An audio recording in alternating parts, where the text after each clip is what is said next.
Now that you've taken some pictures, where do you sell those pictures online? Well, the easiest way to find these sites is just to type in stock photos on Google, and you'll find plenty of stock photography websites where you can upload your photos. Now, let me just give you some of the top sites out there.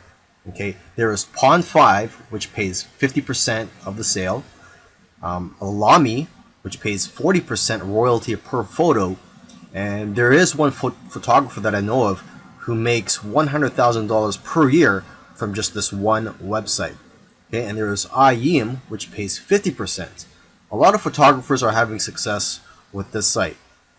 And there is Getty, which pays 20 to 30%, but they do sell photos for a much higher price, between $300 to $500. Okay, and 123RF, this stock photo site, the way they work is that the more photos you upload, the higher the royalty percentage that they'll pay you. And there's iStock, which pays 15 to 45% depending on the photo, but they'll pay you a higher rate if your photos are exclusive to their site. And there's Dreamstime, which has a very thorough approval process, but if you do get approved, they'll pay you 25 to 50% royalty and up to 60% if your photos are exclusive with their site. Plus, they'll even pay you an extra 20 cents per photo. And then one of the biggest stock photography websites out there is Shutterstock. They'll give you the most exposure because of their reach, huge customer base, and ability to advertise your photos. And there's Adobe, which will give you almost as much sales but higher sales amounts. And Adobe stock is integrated into the Adobe software.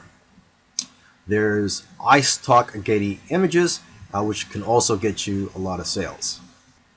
Now, what I usually do advise to photographers is to stay away from some of the larger stock agencies, such as Shutterstock, iStock, etc., because they're publicly held companies, and they're more interested in making their shareholders happy and not the individual contributors.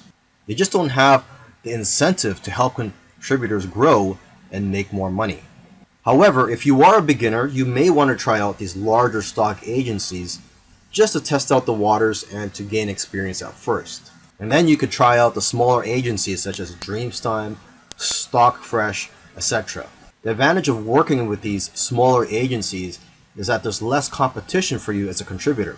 But then again, everybody is different, so you have to figure out what works for you.